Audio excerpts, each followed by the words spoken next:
அஸ்ஸலாமு அலைக்கும். இன்னைக்கு ரேஷன் அரிசியில தான் அப்பம் சொல்றதுக்கு ஊற போட்டிருக்கேன். எவ்வளவு சாஃப்டா வருதுன்னு பாருங்க.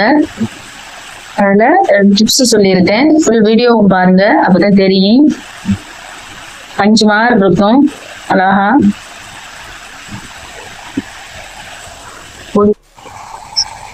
ரேஷன் கடை அரிசியில அப்பத்துக்கு ஊற போட போறேன்.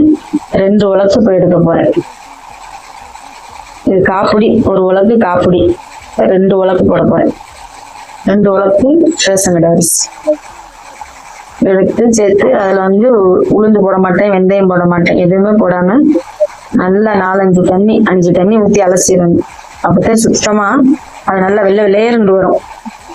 அதுல உள்ள தூசி எல்லாம் போயிடும். நம்ம அப்படிதான் புடைச்சு வச்சாலும் அது தூசியாத்தே இருக்கும். அதனால 4-5 தண்ணி ஊற்றி நல்லா அலசி வச்சிடணும்.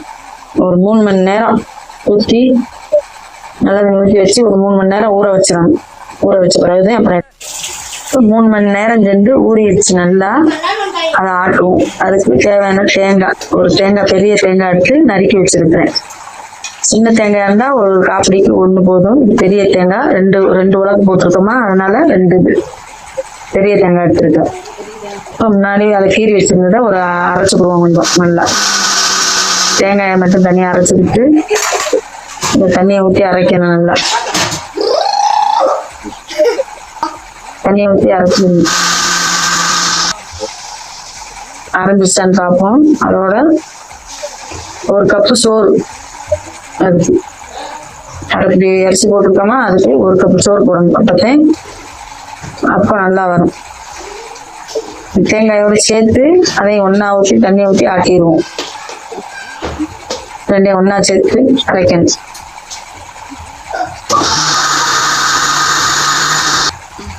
நல்லா ஆடிடும். ஆடின பிறகு திருப்பி அதை நல்லா பார்த்து அரைஞ்சிருக்கான்னு பார்த்துக்கிட்டு அது கூட 2 கை அரிசி அதில் அள்ளி போட்டு அதையும் அரைக்கணும் சேர்த்து. பார்த்தா அப்புறம் நல்லா புதுசு பொங்கி வரும். 2 கை போட்டு அதோட சேர்த்து அரைச்சிடணும். தேவைப்பட்டா தண்ணி ஊற்றிக்கிறணும். கொஞ்சம் தண்ணியை ஊற்றி அரைக்கணும். மாவு நல்லா அரைஞ்சிருச்சு. நைஸா இதை ஆட்டிடணும். தேங்காய், சோறு, 2 கை அரிசி எல்லாத்தையும் ஒன்னா போட்டு நல்லா நைஸா ஆட்டி வச்சிடணும். இந்த 1 கப்பையும் நல்லா நைஸா ஆட்டிடணும். மொத்தம் தேங்காய் இதழ்கள்லாம் இருக்காது, எதுவுமே நைஸா ஆடிட்டா நல்லா டேஸ்டா இருக்கும். மீதி இருக்கிற அரிசியை 1 கப்புக்கு சேர்த்துருவோம். அப்படியே ஆட்டிடுவோம். 1 கப்பு கள்ளி போட்டணும் மீதி அரிசி எல்லாத்தையும். இதை நல்லா குறன்னு கொஞ்சம் ஆட்டணும். எல்லா அரிசியும் அள்ளி போட்டு ஆட்டிடுவோம். கொஞ்சம் தண்ணி ஊற்றி கொஞ்சமா தண்ணி ஊற்றணும். ரொம்ப ஊற்றிடக்கூடாது, உடனே தண்ணியா ஓடி. கொஞ்சமா ஊற்றணும். கொஞ்சம் ஊற்றி கொஞ்சம் ஆட்டுவோம்.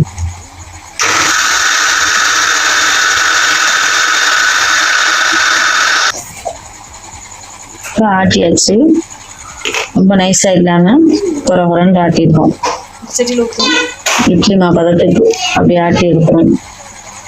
அப்ப நல்லா இருக்கும். நல்லா பேசும். கையை விட்டு பிணைஞ்சிடக்கூடாது. ஆப்பையை விட்டு பிணையணும். இந்த மாவை இதில் தூக்கி ஊற்றிக்கிடுவோம். அது பொங்கிடும். கொஞ்சம் உப்பு சோடா போட்டு போடணும்.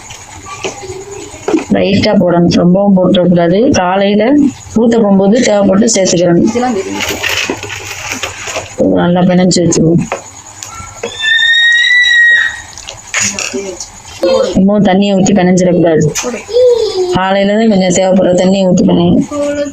சோடா உப்பு சேர்க்க மாட்டாங்க, அதனால சோடா உப்பு போட்டாத்தே அப்பத்துக்கே அப்பம் நல்லா வரும்.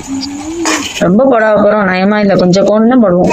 அதனால கொஞ்சமா சேர்த்துக்கலாம், இன்னும் செய்யாது. கொஞ்சமா சேர்த்து கலக்கி ஊற்றி ஜார்ல அள்ளி போட்டு கலக்கி ஊற்றிடுறாங்க. ஊற்றி நல்லா பிணைஞ்சிருங்க. ஆப்பைட்டு பிணையணும். கையை விட்டு ஒருபோதும் பிணைஞ்சிடக்கூடாது. மாவு புளிச்சிடும்.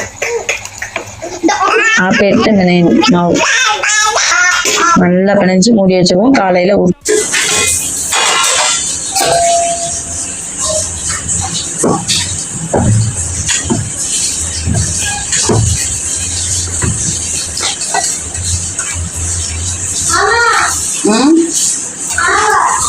ஏன்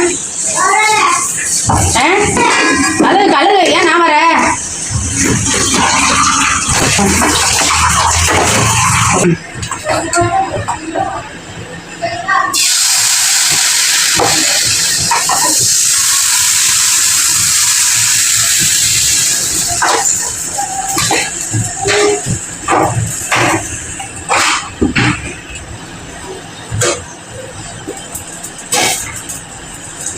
புரியுதா? ஓகேவா? எடுத்துதான் நைட் ஆட்டி வச்ச மாவு பாருங்க, இப்ப நல்லா புளிச்சிருக்கு. ரொம்பவும் புளிப்பு ஏறல, அழகா இருக்கு மாவு பாருங்க. லேர்ந்து குட்டிலாம் நல்லா நம்ம தேவைப்படுற மாவு மட்டும் எடுத்துக்கிறோம். எல்லா மாவையும் போட்டு பண்ணக்கூடாது. தேவைப்பட்டா உப்பு லைட்டா பார்த்துக்கிட்டு, உப்பு போட்டா உப்பு போட்டுக்கோங்க, தண்ணி தேவைப்பட்டா தண்ணி ஊற்றிக்கோங்க. எனக்கு கரெக்டா இருக்கு, அதனால நான் ஊத்துறேன். இப்ப அப்பம் ஊத்த போறேன் பாருங்க, அழகா இருக்கும் அப்பம்.